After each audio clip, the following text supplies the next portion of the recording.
It took me 2 years to find my forever farm, my perfect site. I'm glad you told me that because I've been feeling like I'm failing because I've been searching for months and months and months. No, it takes time. A couple of close calls. Well, can I come in here? Can I come in here? Because part of that search, when you start off and you're not from a farming background, you're not from an agricultural background. If you imagine your brain is like a computer that's just been bought from the Curry's Superstore or wherever. You've got no data in it, so you've got nothing to compare.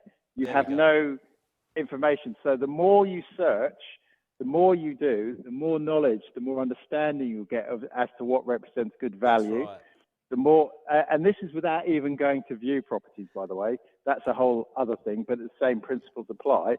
But it's really important to get into the habit, because after a period of time, you'll start to see trends. You'll start to get an understanding as to what's available, what represents good value. You'll see the difference between the cost of bare land versus the cost of land which has infrastructure. And in farming, that's very significant. Exactly. If there's land which has power, which has water, which is ring fenced, which has hard standing areas, maybe barns and roads and what have you, the cost is going to be significantly higher than if you go for bare land. That's right. Now, but bare land means that you have to create a lot of that infrastructure.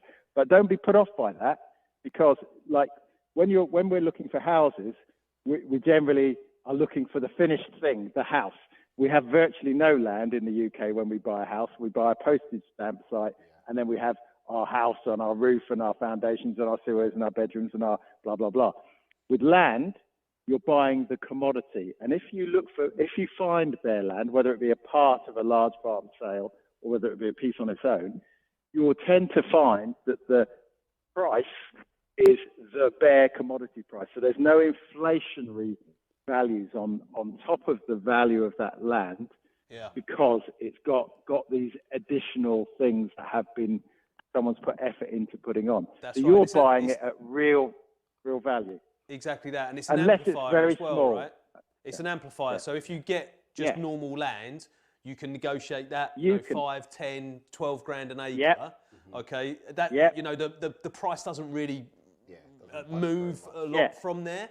But then you start amplifying that, so you get a borehole on it. You put the value on it. You put the value on it. So then it goes from 10 grand an acre to 12 grand an acre just by putting a borehole in there, because there's services. Then you put a sewage plant in there.